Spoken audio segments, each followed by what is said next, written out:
Now, Myanmar's military government says it has moved ousted leader Aung San Suu Kyi from house arrest to a prison compound.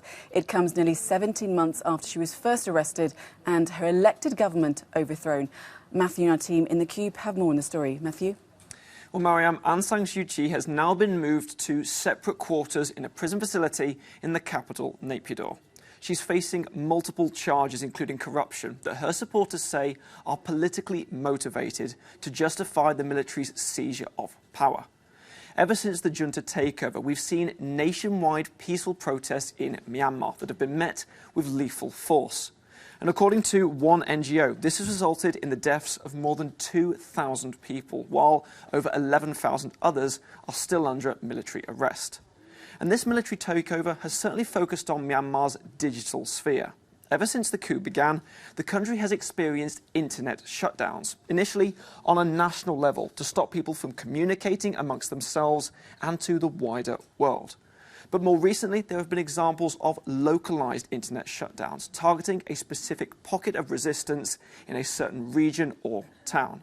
And this has been described by analysts as a digital dictatorship of fear and control, where what is happening online is directly linked to what is happening on the ground offline. Here's Phil Robertson from Human Rights Watch. This is all about trying to hide the atrocities, whether it be burning down villages, whether it be shooting people, whether it be mass arrests, abuses in custody, all these things that the Myanmar military junta has been doing. It is trying to do without having someone with a cell phone being able to take a video and send it up onto the internet. Now, social media platforms are vital tools of communication for civilians in Myanmar, but they've also become dangerous breeding grounds for misinformation and calls to violence. A number of pro-military vigilante groups have appeared on Facebook and Telegram, trying to target regime opponents by revealing their addresses and their personal information. This one example on Telegram has more than 50,000 followers, and it's directly led to the arrest or even murder of some regime opponents. We spoke to Alp Toker from NetBlocks, and he told us why these platforms also need to be held accountable.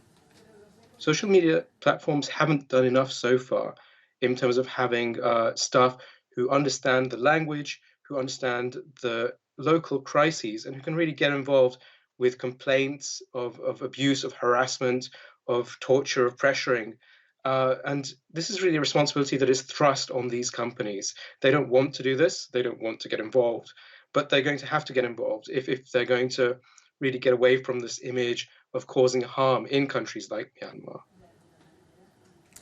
And what people are also calling for is sanctions on the sale of the surveillance technology that the military is using to track down its opponents.